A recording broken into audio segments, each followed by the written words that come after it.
File item number 11, that's AB 84 by Assemblymember Muratsuchi. The clerk will read. Assembly Bill 84 by Assemblymember Muratsuchi and others, an act relating to school accountability.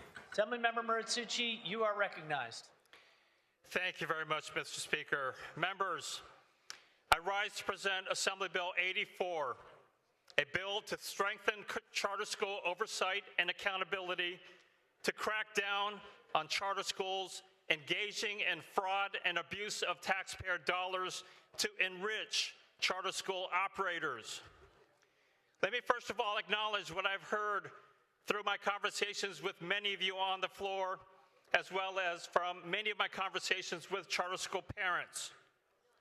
There are good charter schools that provide choice for students and parents in many communities throughout our state to meet their unique educational needs. I have personally visited many good charter schools, and I completely respect the desire of students and parents who want to pursue the best educational opportunities for their families. Unfortunately, in recent years, we have seen a series of high-profile cases involving bad actors who have figured out how to enrich themselves by taking advantage of lax charter school oversight.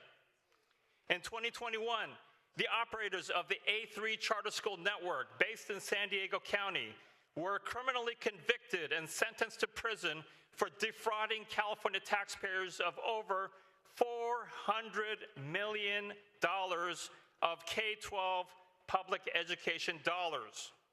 This network of 19 online charter schools were buying Little League rosters to get children's personal information to enroll them in their schools without the knowledge of the children and their families, to again enrich themselves with the state's student attendance-based education funding. Last year, I joined my colleagues from San Diego and from Morro Bay to request the state auditor invest the Highlands Community Charter Schools based here in Sacramento County, after whistleblowers reported to the local ABC News that charter school operators were engaging in attendance fraud, again to obtain state attendance-based education funding.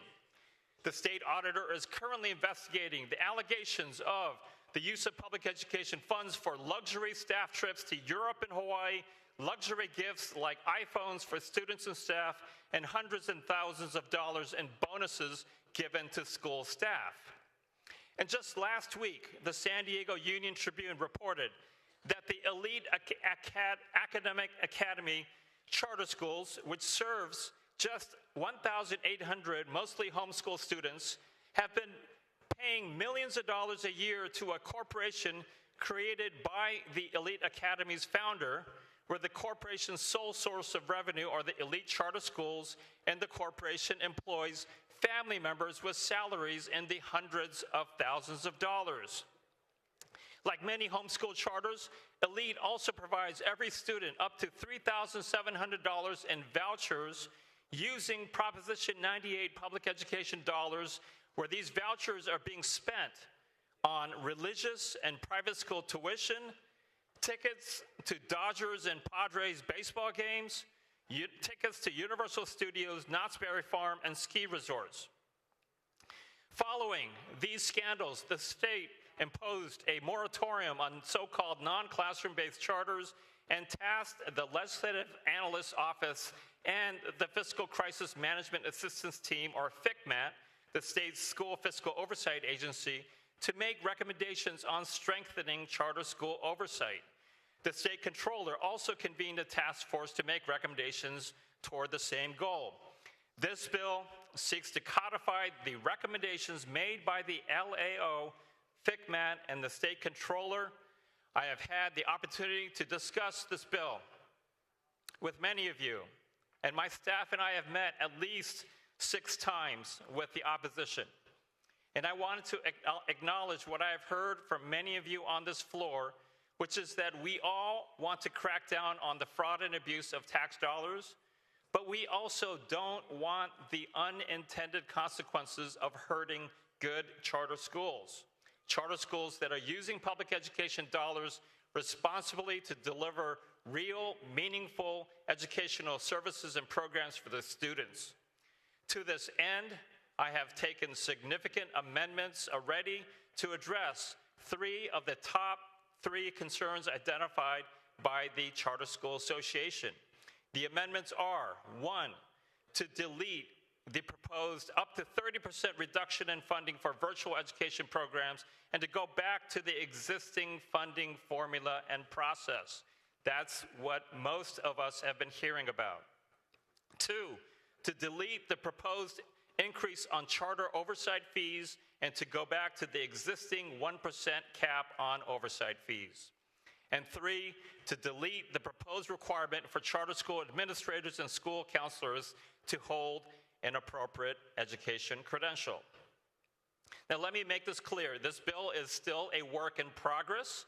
I hope I have demonstrated my commitment to each and every one of you to continue to work with stakeholders and all of you to ensure that we crack down on bad actor charter schools while not hurting the good charter schools.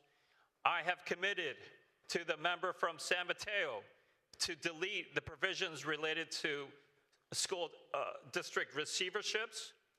I have committed to the member from Merced to work to address the issue of small district authorizers, and I will commit to continue to work with all of you on further amendments necessary to address remaining concerns. I have also committed to working with the author of the charter school-sponsored Senate bill to reconcile our differences. I want to thank my colleague from Colton, who is a joint author of this measure, who will share his personal experience as a career educator, where he has personally witnessed much of this charter school fraud and corruption. And I want to thank the speaker for supporting this discussion 30 seconds. to ensure that our K-12 public education tax dollars are being properly spent on public education. I respectfully ask for your aye vote. Thank you, Mr. Maritsucci. Assemblymember Baines, you are recognized. Thank you, Speaker and members. Our oversight laws on this topic are so lax that a single network of schools was able to steal $400 million in public funds before getting caught. Since that case came to light, we've done almost nothing to stop it from happening again, except to place a moratorium on the creation of new non-classroom-based charter schools. I know many of us still have concerns about the impacts of this bill. I do too. But if we allow the moratorium to expire without taking a single meaningful action to prevent fraud, then we have failed in our responsibility to protect taxpayer dollars. I've raised concerns with the author this week that he's addressed within 24 hours. That's the kind of leadership we need on an issue like this, and it's the kind of leadership that we have. Today, I will support advancing AB 84 to the Senate, and I look forward to reviewing the final proposal when it comes back. Thank you, and I respectfully ask for an aye vote. Thank you, Assemblymember Baines. Assemblymember DeMaio, you are recognized. Thank you, Mr. Speaker. I rise in strong opposition to AB 84. And let's be blunt and clear about what's going on here. There is an attack on charter schools. They want to destroy charter schools in California. Who are they? The education bureaucrats that have failed our children time and time and time again, but who give immense contributions to political campaigns and have a lot of sway. We need to put our children first. I hear a lot of talk about, but the children. What do we do about the children on this bill or that bill? And I'm rising in support of a bill to take care of the children. This bill will hurt children, full stop. You know it, and I know it.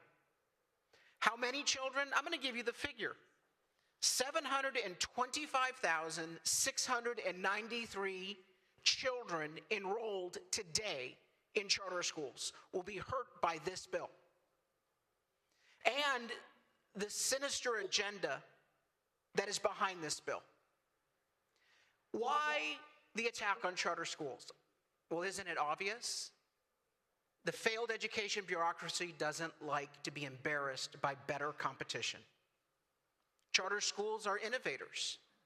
They take the flexibility that we offer, because they are public schools, but they are given flexibilities to customize, to innovate, and to be accountable. For a charter school, no parent has to send their child to a charter school. They choose to. A choice of a parent who loves their child and wants what's best. They're choosing to send their children to charter schools. Why is this bill being offered to destroy charter schools? Not just because of the competition, but because of money. Follow the money. In California, we reimburse school districts based on attendance. In 2014, there were 6.2 million students enrolled in California public schools, charter and traditional. That has dropped to 5.8 million in 2024. Why? Because the policies that the state driving families out of the state in record numbers. But also a lot of parents are choosing to take their children home and do homeschooling because they don't trust the education bureaucracy. I'm not assuming they're going to private schools because the cost of living is so high here, sadly. Most parents don't have that option that the rich and privileged do in this state because they have competition because they've got money. 78% of parents say that they want a charter option, according to the Charter Schools CCSA poll. And guess what? Even though we've had a decline in enrollment, the percentage of students enrolled in a charter school has gone from 8.7% in 2014 to 12.5%. Again, these are all choices being made by parents who love their children. I am imploring each of you who have children, and I know that you love your children, you would do what is ever necessary in the best interest of your child. I know that. Then why aren't you allowing other parents to do the same? If you pass this bill, you kill charter schools, and that is the intent. LA Unified last year decided to take the facilities, which, by the way, with declining enrollment, there are a lot of empty classrooms, a lot of empty facilities that LA Unified has. But they said, no more facilities for charter schools. And their board voted to penalize, to discriminate against charter schools. Why? Not because of fraud. That's the window dressing put on this bad bill, but because they want to kill charter schools, as this bill also is intended to do. The author 30 seconds. The author cites amendments. I would argue that if the intent is to improve oversight of charter schools in all schools, let's pump the brakes. Let's go to a more deliberative process. This is not based upon curing any ills of bad actors. This is based on a broad brush attack on charter schools. You know it, I know it, parents know it, of these 700,000 plus kids. And let me remind you, all those parents, they will vote and they will tell their friends. Thank you very much, Mr. DeMaio. By the way, you're absolutely correct. I love my children very much. Assemblymember Dixon, you are recognized. Thank you, Mr. Speaker. I too rise in opposition to this bill, AB 84. I think in my 3 years serving in the legislature, this is the issue that I've received over 500 communications from my constituents opposing this bill. So I feel it's incumbent upon me to represent how they feel about this bill. And I'm grateful to the author who has identified a number of amendments. I haven't studied them, so I am rising in opposition. I hope that these amendments and structural changes will correct the financial controls and the oversight controls of charter school bad operators. In every industry, sadly, there are bad operators. So they get identified and they'll go through the criminal justice system or the civil system, whichever is appropriate. But we're talking about educating our children and giving the choice. We all talk about choice. Let's give our families choice as to how they want to educate their children. As long as I've been in public service, whether it's on the city council or now in the legislature, charter schools at least in my county, has been such a hot topic because they rise and then they get defunded, and it's a constant battle with the local school boards and the charter school organizations.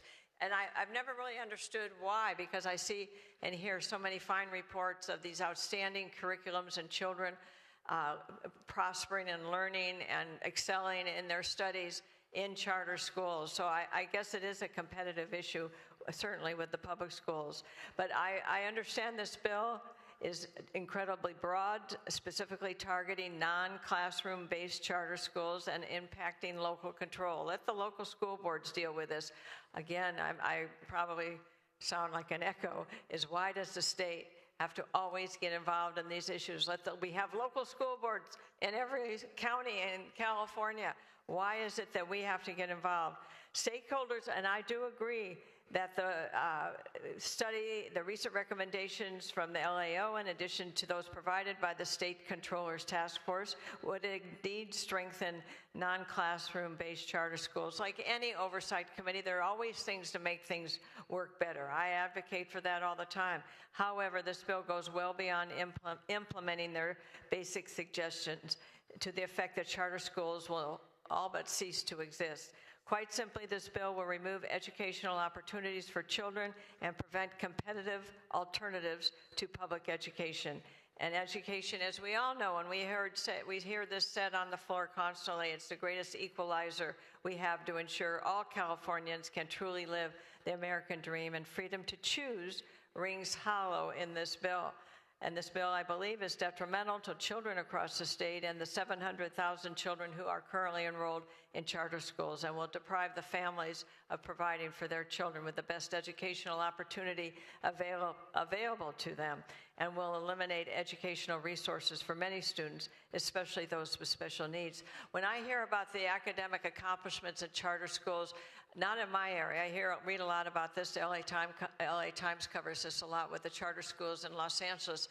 These schools, high schools, are graduating outstanding students, children that would not have had that similar opportunity in public school, given the state of public schools in Los Angeles specifically. So I do urge you to vote no. I applaud the author wanting to work, and when it goes to the Senate, which I presume it probably will, I look forward to those changes. But I would like to just have an affirmation that charter schools are good for our students. They provide choice and a competitive opportunity for parents. Let's not destroy the good work, the good results that come out of charter schools, and not squash them with this bill now. I look forward to it being improved. Thank you very much. Thank you, Assemblymember Dixon. Assemblymember Sharp-Collins, you are recognized. Thank you, Mr. Speaker. I want to thank the author for this bill and the continued effort to work to get this bill right. We've seen nearly daily amends in an effort to figure this out. And because of that, and because of the author's commitment to me to continue negotiation with the opposition on this bill, I will support it today. That being said, though, I need you to know that I support with reservations. You all have heard me talk about equity many times on this floor. I've talked about equity, meaning equity is arguably most important in education, because we know that students, they all learn differently. I am all for diverse learning environments as long as they deliver for our kids. I have data from non-classroom based charters in my district that shows that they are delivering for our kids and have a very impressive educational outcomes. Extremely impressive. Further, during my time at the San Diego County Office of Education, I saw firsthand how these schools they're key. They are essential for students with differing learning needs, and also those that are facing life situations that truly require some flexibility, such as those that are returning back home, meaning these are the reentry students and also adult learners. I've also reached back out to various county offices of education, their staff and superintendents currently, and I have to say that they do agree that this is a good start. But they also agree that this bill still needs a lot of work to solve the problem that we're truly aiming to address. So again, I am supportive today purely because I trust the author.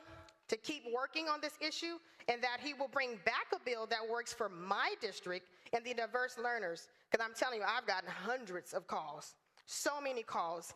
And so I want to be clear. I am voting aye today, not for the bill, but I'm voting for the time for this conversation to keep going, to continue on in this conversation. And note that I will not be supportive of the bill if it's not fixed when it comes back from the Senate to this floor. So we need to make sure that we find some common ground with both sides. Finally, before I wrap up, I do want to talk a little bit about process. And I say this because I understand that some of the author staff has been subject of threats due to their work on this particular bill.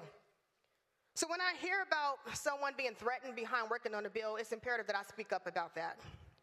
And I say this, we can all disagree on issues, but we have to do so with the utmost respect. The threats and violence, it is never okay. To any stakeholders who have crossed the line, I ask that you stop and move forward with the utmost respect. Treat people the way that you want to be treated. And to any staff who has been threatened, I need you to know as a member that I see you, I hear you, and I support you 100%.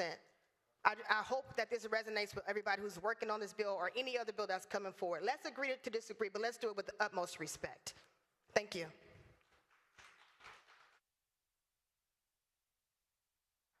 Thank you, Dr. Sharp Collins. Assemblymember Ward, you are recognized. Thank you, Mr. Speaker. I will be rising in support of AB 84, and I could simply underscore and second many of the words our colleagues from Bakerfield and my neighbor and colleague from San Diego had as well, because like many of you, I've heard hundreds, more than 500 constituents reaching out, imploring us to think really critically about whether or not to pass this bill. I've heard and met with dozens of these parents and bringing their youth, their students, into my district office to be able to have these meaningful conversations. And something is lost in translation here with many of those people who deeply feel that a system or a program or an arrangement that is working for them, for their special students, their loved ones, is at risk. And we are not supporting, we are not trying to, and I know the author would never try to move forward on a bill, on a law that is going to put our youth at risk. And when I had conversations with many of those very same parents, they had no idea about the fraud that really instigated much of the origins of the bill and the study that got this put into motion. The author had mentioned about the fraud by A3 charter schools in my home county of San Diego, and most recently the exposure of obsessive amounts of administrative funds that were going to elite charter schools that weren't going into classroom instruction. And to those that were opposing or disagreeing with this bill, I am beside myself, because how could you not realize that we are trying to be able to put a cap on fraud? You should be also joining us to make sure, and I heard earlier that, oh, fraud is going to happen. Was that a variation of what was said on the floor, that sometimes this is going to happen? No, it's exactly, I think, the framework of what this bill is trying to do, although there's a lot in this bill that needs to be worked on right now around this subject that is trying to be able to rein this in, and you should be absolutely objecting to that and wanting this work to be able to continue, and this is the vehicle to get that work done. We know, and I appreciate the author has already been able to working on some of the funding issues that have come in there, the reducing some of the charter school authorizer costs to charging the actual costs of the existing process of up to 1%, working on the funding formula to return to some of the existing funding determination. I think it ties into the most acute issue that parents are raising right now, which is we're already operating on limited funds to be able to try to make things work for my kid, for my youth. Don't take that money away from us. And I know he hears that loud and clear. I appreciate he came into my office and was able to communicate that message for many of our parents. But like other colleagues, I do have continued concerns because there's a lot of subject material in this bill. Continued very close look on impacts of funding to make sure that we can say when this comes back to the Assembly that that is not something that we are going to sign off on. That we are looking on some of the scope of oversight requirements. Yes, we need more oversight. The fact that much of this fraud has been allowed to happen is because that's been lax, and to say that somebody has been criminally prosecuted, sometimes they are, but folks, your taxpayers are already out the door. Millions, tens of millions of dollars that should have gone to student education is up in smoke. And we can't allow that to happen again right now. So we do need that additional oversight, but I want to make sure for all the different areas at the State Controller's Office and the County Boards of Education and all the other proposals that are in here that we are surgical and we are intentional about right-sizing that level of oversight to be able to get the job done. And finally, as we mentioned as well, authorizing that, making sure that based on a district size that we're not disadvantaging many of our rural communities. I do have concerns that this would only be limited to large school districts because that would leave out vast majorities of the state that you would want to keep that conversation and decision-making close to those home communities where a large district doesn't exist. So with that, we have seen already the author's sincere willingness to be able to shepherd this bill forward. The amendments are significant to date, and there is more work to do. For these reasons, I would support it going forward to the Senate, and we'll look very closely for the work that the author will do over in that House. Thank you, Assemblymember Ward. Assemblymember Patel, you are recognized. Thank you, Mr. Speaker and members. Today, I rise in support of AB 84. Like many of you, I have been getting many calls and many emails from my constituents concerned about this bill. And like many of you, my constituents have additionally made it crystal clear to me that fiscal responsibility and transparency of taxpayer dollars are a priority. In my district of San Diego, we've seen firsthand what happens when oversight fails. I was shocked back when A3 charter schools stole $400 million of Prop 98 funds. In response, many said this was just one bad apple and that the legislature does not need to take further steps to prevent anything like this from happening in the future.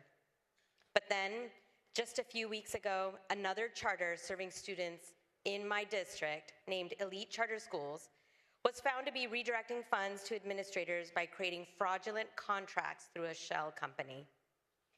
These are not isolated cases. These are systemic vulnerabilities. As the body that collects taxes and allocates them to educational institutions, it is our responsibility to close these loopholes. For those who have been advocating against this bill, I am paying attention to your concerns and specifically clarified with the author that this bill does not target or directly impact the implementation of IEPs or students who have 504 plans. While some non-classroom-based charters may face funding reductions under this bill, those reductions are avoidable. They simply require an appropriate adjustment to more in-person instruction, which we know empirically leads to better learning outcomes for all students, especially those with learning disabilities. To be clear, I see the value of well-run charter schools. Many in my district serve students exceptionally well, and I commend them for their incredible work that they are doing to serve our students. But when millions of dollars are siphoned away, money meant for all California children and their education, we must act.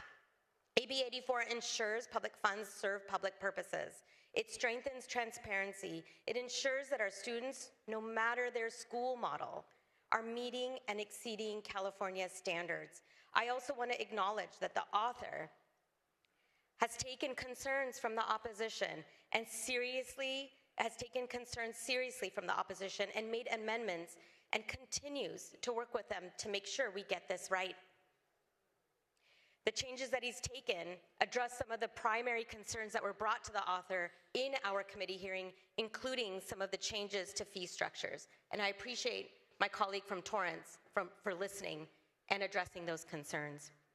In a year when budgets are so tight and every dollar is being stretched, our mandate is clearer now more than ever to act decisively to stop fraud in its tracks.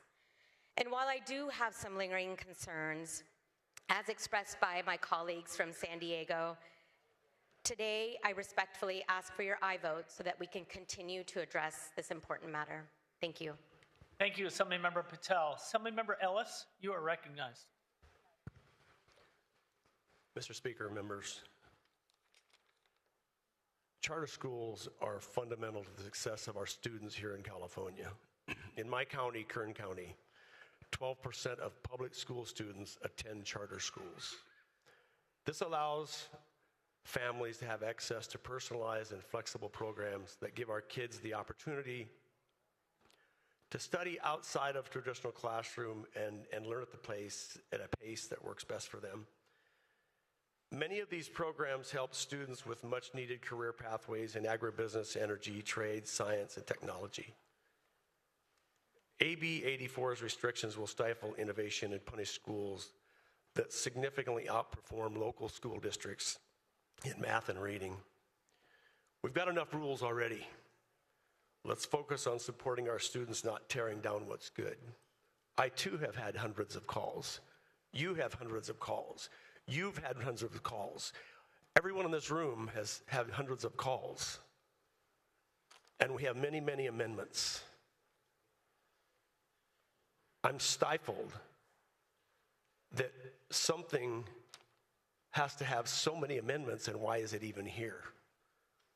Educational freedom matters. Please vote no on AB 84. Thank you, Assemblymember Ellis. Assemblymember Garcia, you are recognized. Thank you, Mr. Speaker. Colleagues and Californians watching across the state, 400 million, 57 million, 23 million, 4.2 million, 3.8 million. That's not the cost of programs we're currently trying to save in this year's budget. That's how much public money was misused, stolen, or lost in just a handful of California charter school fraud cases over the past decade. To recap some of those that have already been mentioned, A3 Education Network in San Diego, 11 people built a criminal enterprise that defrauded California taxpayers of $400 million, nearly $500 million. They created fake online charter schools, enrolled phantom students, and billed the state for education that never took place. Tri-Valley Learning Corporation in Livermore. This charter operator racked up $57 million in public bond debt by financing questionable real estate deals and paying insiders through self-dealing contracts. California Charter Academy in Victorville, near my hometown in the high desert. One of the earliest and most notorious charter scandals. The founder and his associates misappropriated $23 million, creating shell companies to funnel state dollars to themselves. They were indicted on 147 criminal counts. Oxford Preparatory Academy, close to home in the Inland Empire in Chino. The founder created a private consulting firm and charged $4.2 million in unjustified fees to her own school. We cannot allow this to continue. These are not isolated events. They're systemic failures in oversight enabled by loopholes and a lack of transparency. That is why I am proud to be a joint author of Assembly Bill 84. Thank you, Mr. Marisucci. A bill born from the work of our State Controller's Charter School Task Force, which was commissioned to identify why these abuses happen, and more importantly, how to prevent them. As a former educator of 21 years, before joining this body, I was an educator, and in 3 of those years, I served in a non-classroom based charter school, which this bill addresses. And unfortunately, I am too familiar with the corruption that exists. So, Mr. Speaker, permission to use a prop? Without objection. Here's an example of a student packet that students would be assigned. Independent study. They would check in with me as an educator, as their teacher, to go over their work. More often than not, these packets would be incomplete. Many times it'd be blank. And it was my job as their educator, an at-will employee, to make sure they scribbled some answers on at least 1 page. Why 1 page? Because that 1 page was also my job as an at-will employee to make a copy to serve as evidence of a completed packet so the school can receive ADA funds for 17 instructional days. That's not learning. That's not education. And I thank Mr. Marisucci for bringing this bill forward, because that is not what should be happening here. And I'm saddened that some of my colleagues want that to allow that to continue to happen. So please, I urge you, this is a good step. This is not an anti-charter bill. This is a pro-student bill, a pro-accountability bill. I respectfully ask for your aye vote. Thank you, Assemblymember Garcia. Assemblymember Patterson, you are recognized. Thank you, Mr. Speaker. This conversation has made me wonder, are we looking at fraud and abuse, or are we going after non-classroom-based charter schools? because I think, at least in my opinion, the initial premise of the bill was fraud that's occurring, within the charter school system, and the thing is, I have a lot of constituents benefiting from home-based charter schools, and I'll get into that in a second. But in my district, we are extremely blessed to have some of the best schools in the state, traditional public schools in the state. The districts are all amazing. We also have some of the best charter schools in the state. Still, given the best traditional schools, people still opt for those amazing charter schools. The traditional charter schools, or the traditional schools and the charter schools make each other better. And we're blessed to have both, and my children have attended both. During COVID, when our traditional public schools were closed, I took my kids to a terrific charter school, and they had definitely a different learning experience, and one that they got a lot from. But this bill, since this bill's been introduced, like all of you, and has been referenced by some of my colleagues, I've received hundreds of emails. This is number 2 in the number of emails I've received on any bill this session. But today, just today, even given the amendments didn't stop the emails from coming. And while some people might say, well, that's because they didn't know about the amendments or something like that, 2 of the sets of amendments struck me.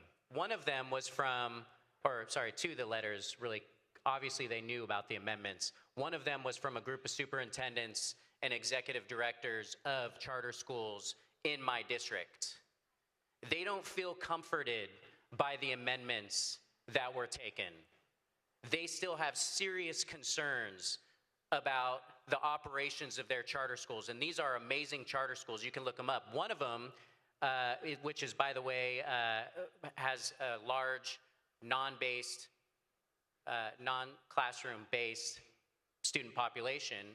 About half of the students are going to college that just graduated this week. But another one really struck my mind, and this was referenced from one of my colleagues earlier, was a parent of a child with special needs, with a disability. And she's read the language, she sees what the language does, and with all due respect, I think she would actually disagree with a statement that more in-person education is what would be needed. Maybe that's true for some children, but I don't think that's accurate for all children or even her children.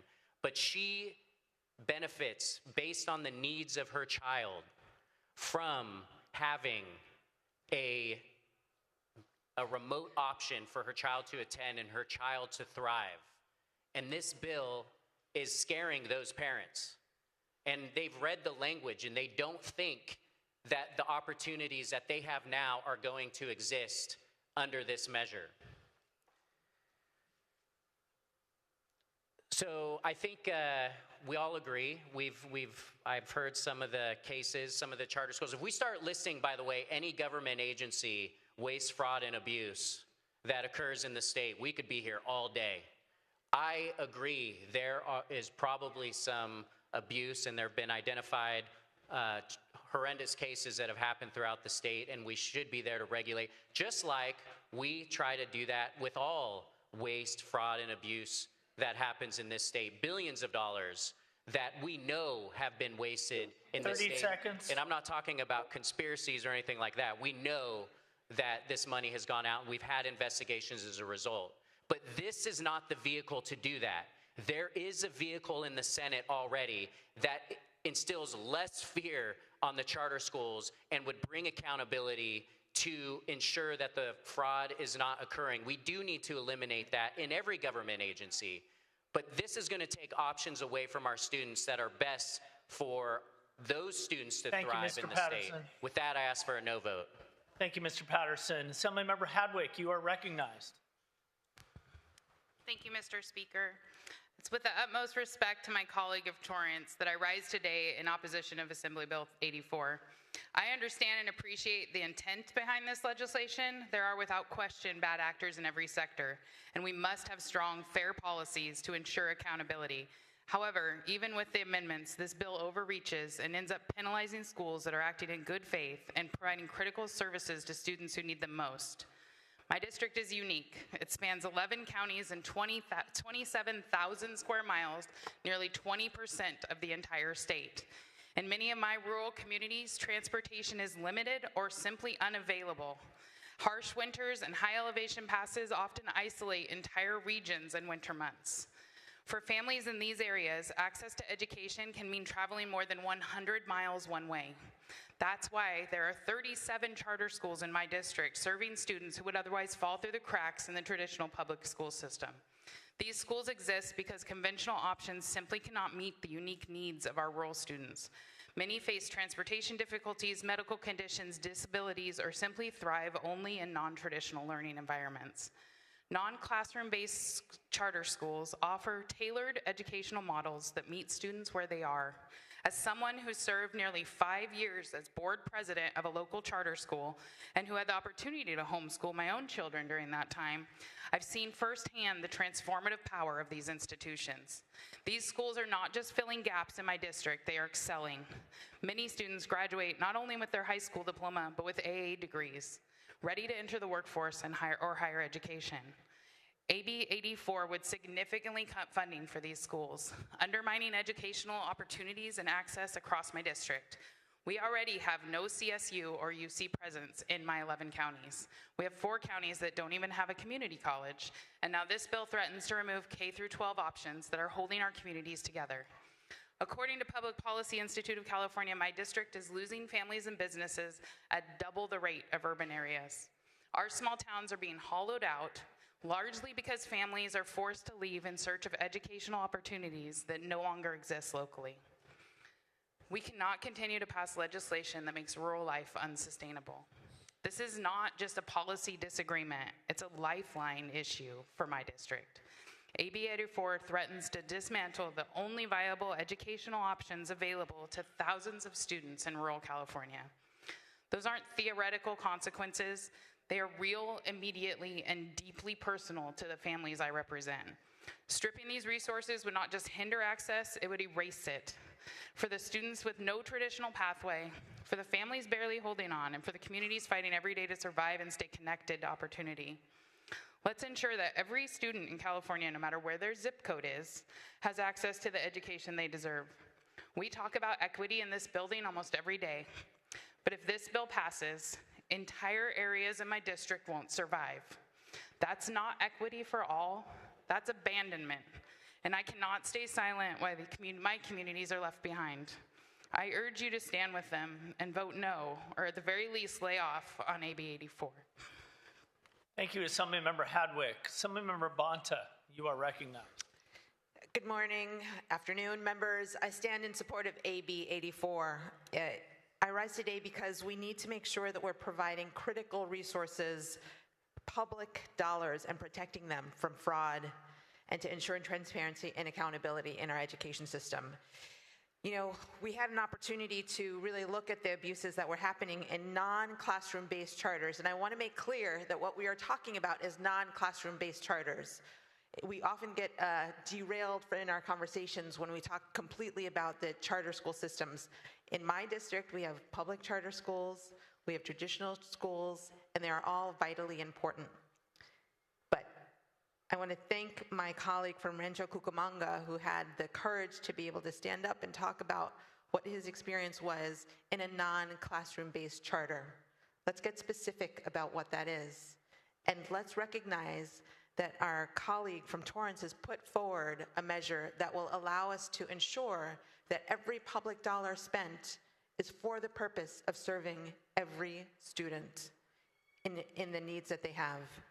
This is not just a problem about our budget. It's about making sure that our students are protected, that we don't have non-classroom-based charters existing in a way that actually provides education that is not aligned with best practices.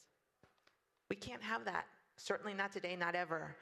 And I want to thank us all for really being focused on our publicly funded schools, our students that rely desperately on those services, and us getting very clear on the fact that our oversight authority includes ensuring that bad actors, and we know that there are several within the space of non-classroom-based charters, get addressed. With that, I respectfully request your aye vote. Thank you, Assemblymember Bonta. Assemblymember Castillo, you are recognized. Thank you, Mr. Speaker and colleagues. Today I rise in opposition of AB 84. When it was presented in the Education Committee, I also spoke against it and was against it then. I too have had hundreds of calls and emails to my office regarding this bill. As you know, I am a licensed psychotherapist, and I used to work with children who had difficulty in the regular public school system. We talk about how much we want to help people with mental health. Well, I worked with the severe and persistent mental health, with the children, the ones that I saw that didn't function correctly in the regular public school system to the ones who thrived in the charter school system. So I urge you to vote against this because it would really impact a lot of kids, not just in my district, but in your districts as well. The parents are voters, and they will remember this. Thank you. Thank you, Assemblymember Castillo. Assemblymember Zbor, you are recognized. Mr. Speaker, members, I rise today in strong support of AB 84. I want to align my comments with those from my colleague from Rancho Cucamonga. You know, I've had a lot of calls on this as well, and I think there's a lot of misinformation about this bill. This is not about trying to shut down or harm charter schools that are operating and providing good educations for our kids.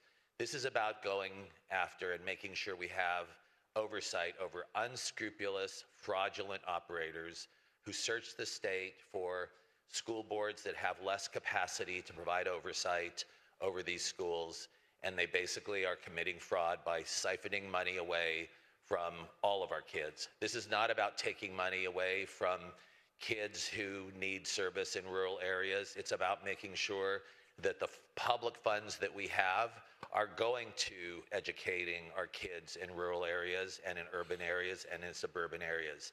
This is pure and simple about oversight. It's not about harming charter schools, which are doing a good job in educating and providing opportunities. It's about making sure that public money is being spent well and being used to educate our kids. And with that, I want to thank the author from Torrance and those who have spoken today and respectfully ask for your aye vote. Thank you, Assemblymember Zbor. Assemblymember Sanchez, you are recognized. Thank you, Mr. Speaker. $55 million. That's how much education funding will be stripped from my district if AB 84 passes. $55 million. That's not just some abstract number. That's $55 million served students who are disabled, who require special attention, or who have other specific education needs. If you vote yes on this bill today, you are voting to cut millions of funds for those students to receive a quality education that works specifically for them. If this bill passes, you are tying up homeschool and other charter school programs in so much red tape, it will be nearly impossible for them to operate. Some will be forced to close their doors altogether and end successful education opportunities for our children. With this, I ask for a no vote on AB 84. Thank you, Assemblymember Sanchez. Assemblymember Davies, you are recognized. Thank you, Mr. Speaker. I mean, we're all here listening to both sides, and I just want to remind those that maybe aren't sure what they want to do with this is it is our job as legislators to make sure that if we're going to pass something, that we have all the information.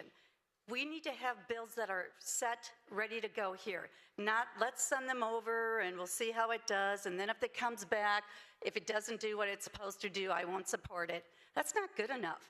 The voters expect us to make sure that every bill that leaves this floor, we could say 100% it's a good bill. And it's not ready here. And so please remember that. I've been here for 5 years watching bills get passed over there going, oh, they'll make the changes. They'll work with the author over there. Doesn't happen. And then it comes back here and it still gets passed. So actions speak louder than words, guys.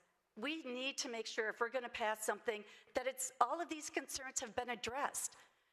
It's probably never going to be 100% perfect, but this bill isn't even close to that. So for those of you that are really wondering, where should I go with this, do the right thing, support, represent what we're supposed to represent, and make sure if you're going to say yes on this, it's a perfect bill. Thank you, Assemblymember Davies. Assemblymember Avila Farias, you are recognized.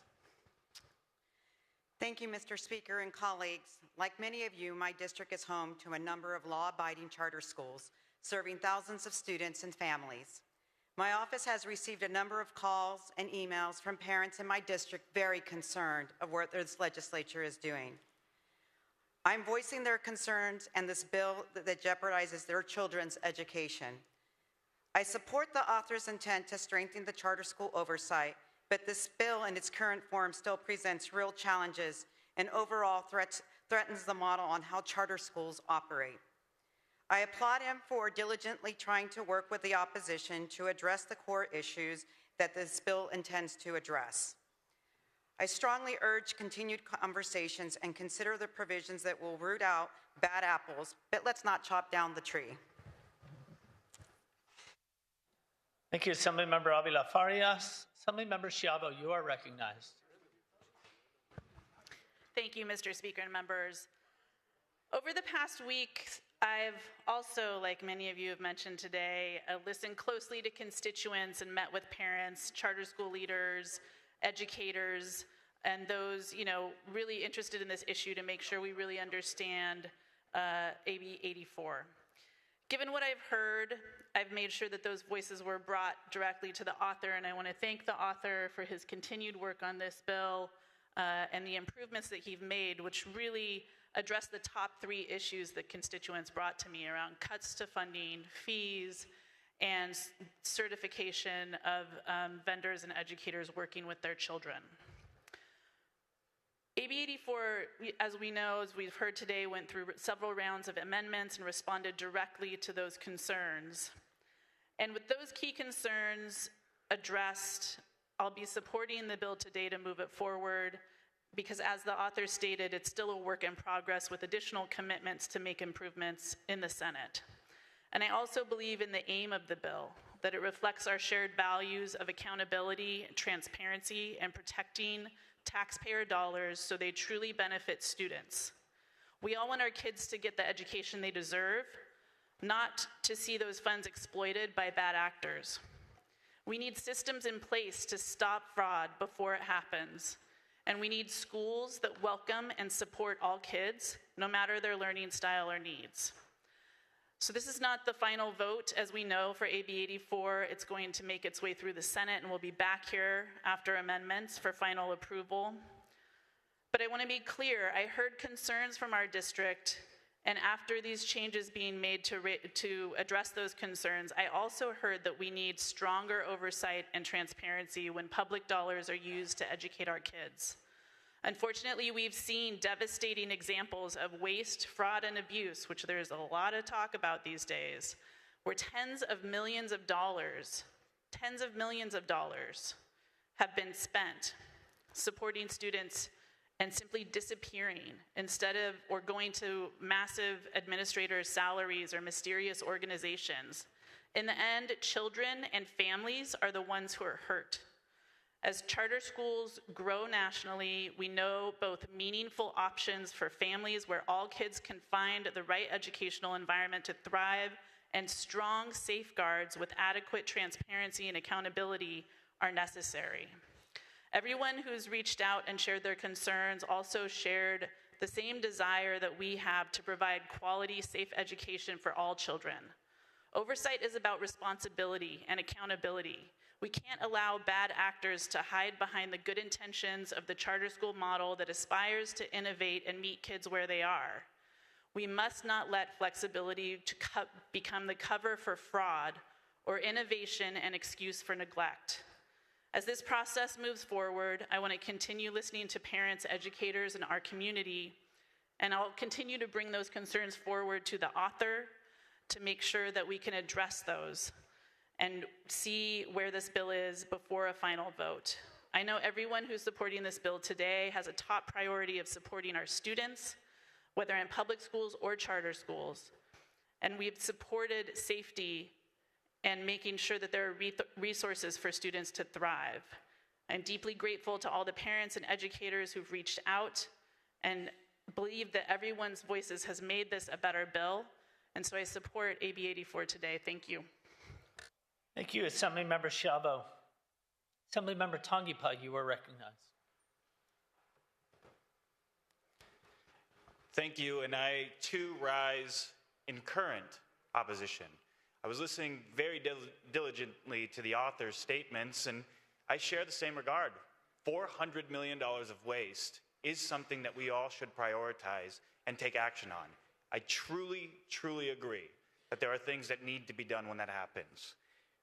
But the reason why I say current opposition, it's because I fear the other elements in the bill, and not only that, the last amendment that was taken on this bill actually barred the sharing of teachers to charter schools.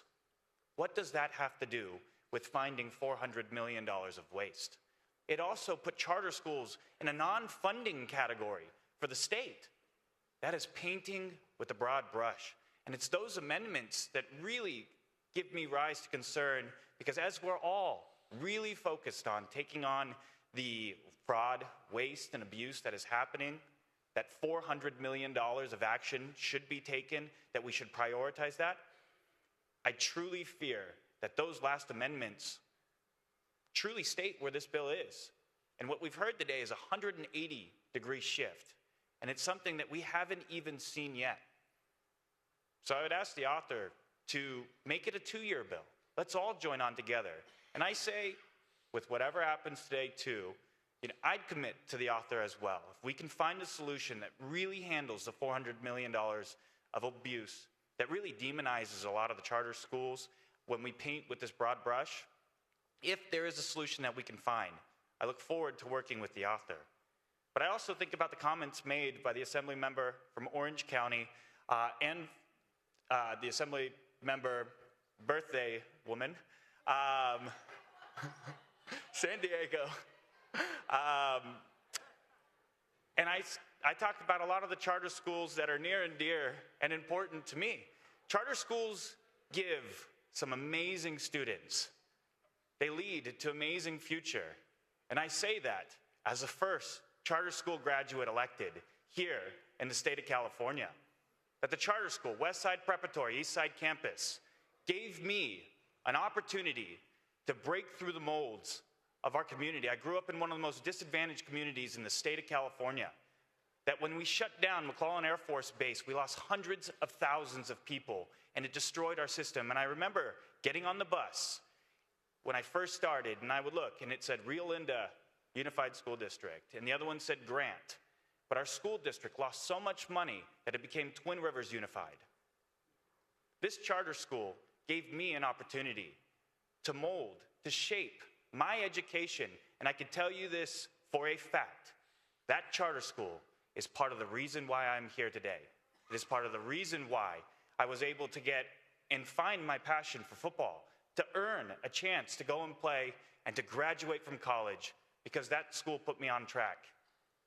I think about a lot of my colleagues that I went to elementary school with in the exact same position. Somebody that I think about fairly often, that I used to compete with in elementary school. They never knew I was competing with them, but I've always been competitive. But this individual would get 100% on STAR testing. They would read at a 12th grade reading level in the 4th grade, and I unfortunately was at the 10th grade, and I was always striving to be better.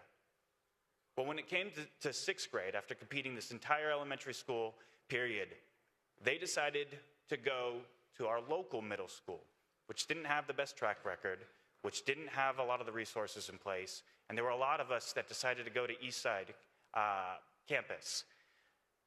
Unfortunately, that individual 30 seconds. No longer went to high school and dropped out. And a lot of the friends and groups that I had of mine that we went and we focused on our education, volunteer hours that I did for my parents, put us on the pathway so that way we can succeed. So I look forward in the future to joining the author if we can focus on fraud, waste, and abuse. But in its current iteration right now, I ask you to vote no. Thank you, Assemblymember Tongipa. Assemblymember Hoover, you are recognized. Thank you, Mr. Speaker. Sweetwater Union High School District. Former superintendent was sentenced to nearly 8 months in jail for his role in a pay-to-play scandal and political corruption probe. FCMAT audit found evidence of fraud and financial misconduct after an 18-month investigation. Montebello Unified School District, bond fraud, chief business officer and superintendent misled investors in a $100 million bond offering.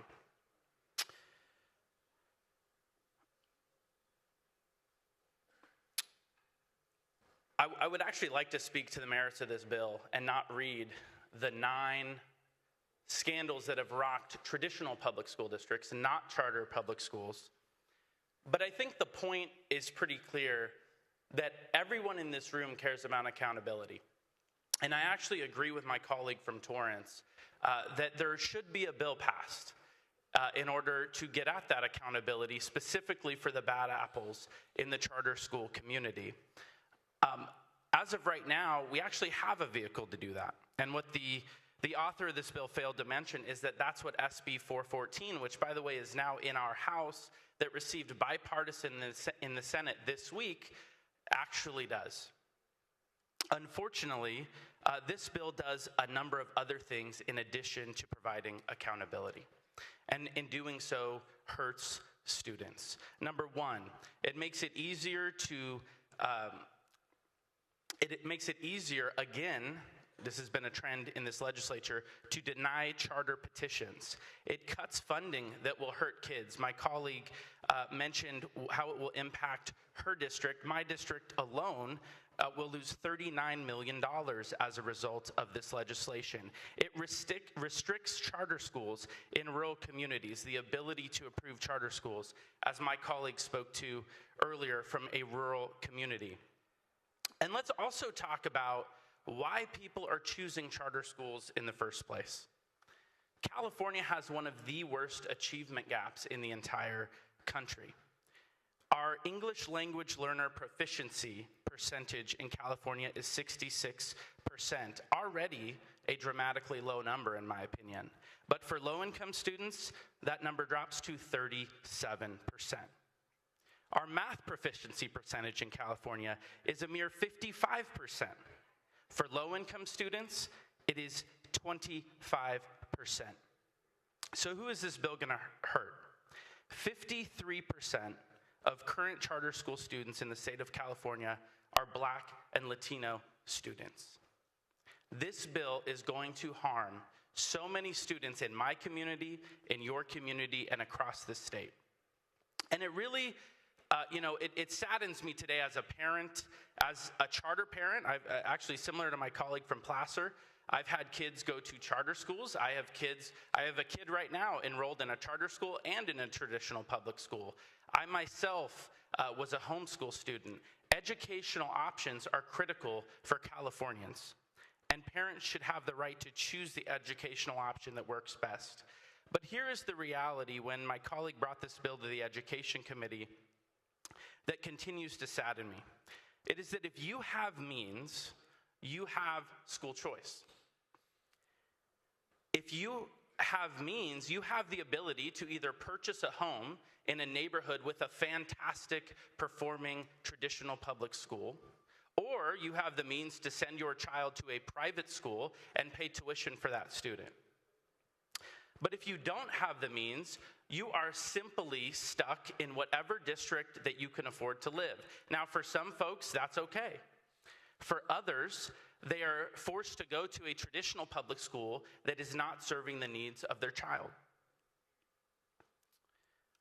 For thousands of families in this state, charter public schools, particularly, by the way, in low-income communities, charter public schools are a lifeline. They are a lifeline that offers their children an opportunity when their local neighborhood school is failing them. This bill will take away that lifeline for many students. Year after year, this legislature has made it harder and harder for charters to become authorized and survived in California. AB 84 is just the latest attempt to do that. Please listen to your constituents, listen to your families that have reached out to you, and vote no on 84. Thank you, Assemblymember Hoover. Assemblymember Alvarez, you are recognized. Thank you, Mr. Speaker. It's really disappointing when arguments in this body are based on false choices. The false choice being presented here is that charter schools versus traditional schools. False choice of good charters versus bad charters. False choice, we're shutting charters, you got to keep them open. That is not what this conversation is about. And I want to direct my comments to two groups while I speak here today. First and foremost, the most important people we should ever be talking to, which is our constituents. All of you mentioned that you received those hundreds of calls. I did as well. And when we started getting those calls a few days ago, what I asked of my staff is to notate what they were saying. I'm a member of the Education Committee. I know what that bill said when we voted out of it in committee. I know what some of the concerns were from the advocates. So when we got the calls from the folks that were calling, they were expressing things, talking points that were given to them, presented in a way that were not accurate according to what the bill had become. And so we started to educate, which I think is part of our job and our duty, is to, one, understand what your constituents are saying, and two, work with them to better understand what their concerns actually are so you can address them. And that's what I chose to do. And that's the option that we all have and the ability we can do as members of this body. You go to the author, you talk to the author, and you tell them, I've heard this, I've heard this, I've heard this, and the author goes, does the work, and comes back. So to families, I want to say, we've heard you. The concerns are appropriate. But if your concern is that you're a non-classroom based charter school, we're not talking about no more charters. Choice will remain. We're talking about those who attend virtual academies, to keep it maybe a little bit more simple. If you're a student in one of those schools, the bill the way it is today, you will continue to be funded in the same exact way and do the exact same things that you can do today if this bill goes into law. The only thing that will change is that there will be accountability to make sure that good government practices are in place, so that what happened to us in San Diego, that's why you see the San Diego delegation members all in support of this, because it happened in our own backyard, with the exception of one of our colleagues, because it's happening. Good governance is important. So I say that to our families because that's important. My second message is to you colleagues, because you are the second most important group in the work that we do. When we have an author that is working on every single concern that gets presented to them and that gets addressed, that is commendable, laudable, and should be respected and honored. Up until this bill was presented, I personally went to the author. I heard one additional concern from one of our colleagues, and I asked him to address that.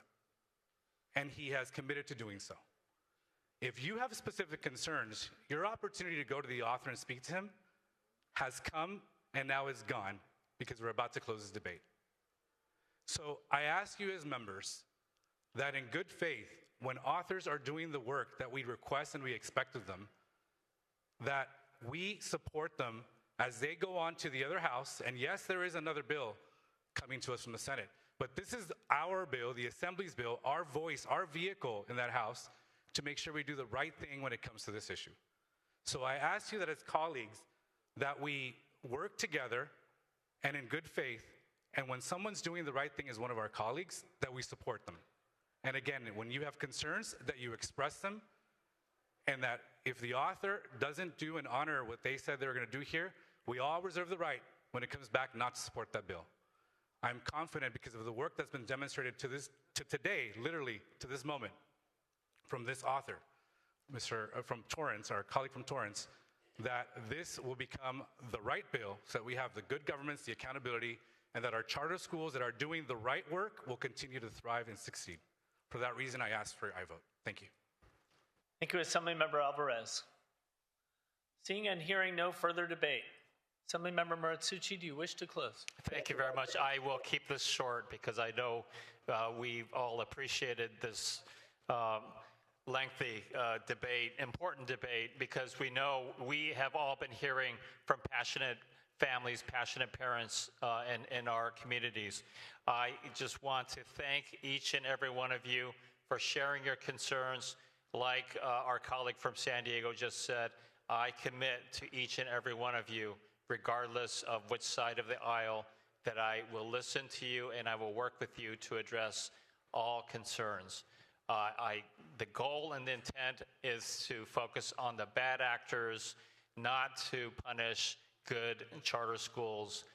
With that, I respectfully ask for your aye vote. Thank you, Assemblymember Tsuchi. All debate having ceased, clerk will open the roll. All members vote who desire to vote. All members vote who desire to vote.